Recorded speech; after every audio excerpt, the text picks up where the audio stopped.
নমস্কার বন্ধুরা, আপনারা সবাই কেমন আছেন? আশা করছি আপনারা সবাই অনেক ভালো আছেন। এখন আপনারা দেখছেন পুতুল ডায়েরি 01, সাথে আছি আমি সালমা। আজ আমি আপনাদের সাথে একটা ভয়ঙ্কর গল্প শেয়ার করতে চাই। তো চলুন বেশি দেরি না করে শুরু করা যাক। তো গল্পের নাম হলো নিশির ছায়া।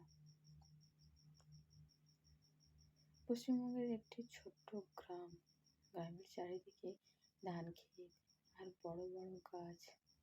সন্ধ্যা নামলেই চারপাশে নেমে আসে অদ্ভুত নীরবতা।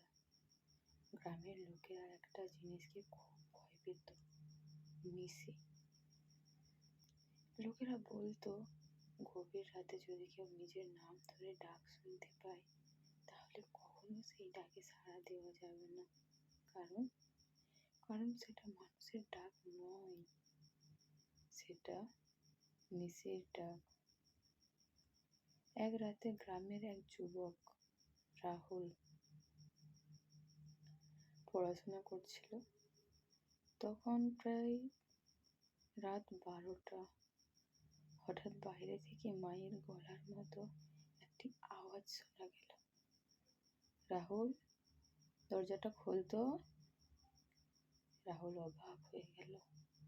তার মা তো পাশের ঘরে ঘুমিয়ে আছে। সে ভাবলো হয়তো ভুল শুনছে। কিন্তু কিছুক্ষণ পর আবার সেই ডাক, রাহুল, বাবা, আমি বাইরে দাঁড়িয়ে আছি, দরজাটা খোল। এবার রাহুলের গায়ে কাঁটা দিল। সে ধীরে ধীরে মায়ের ঘরের দিকে গেল।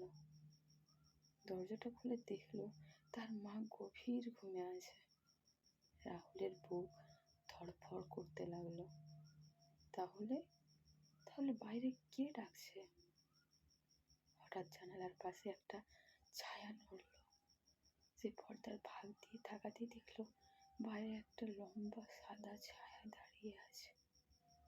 মুখটা স্পষ্ট দেখা যাচ্ছে না, কিন্তু চোখ দুটো অন্ধকারে জল করছে। আবার সেই ডাক, রাহুল, বাইরে আয়। রাহুলের মনে পড়লো গ্রামের লোকদের কথা, নিশি মানুষদের পরিচিত গলায় ডাকে, আর কেউ যদি বাইরে যায় সে আর কখনো ফিরে আসে না।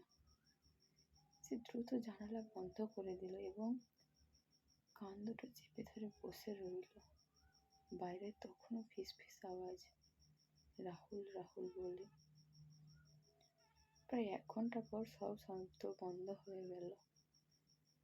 পরদিন সকালে গ্রামের লোকেরা বলল, রাতের বেলা কেউ নাকি গ্রামের রাস্তার ধারে একটা সাদা ছায়া ঘুরে বেড়াতে দেখেছে। তারপর থেকে রাহুল কখনো গভীর রাতে কারো ডাকে সাড়া দেয় না।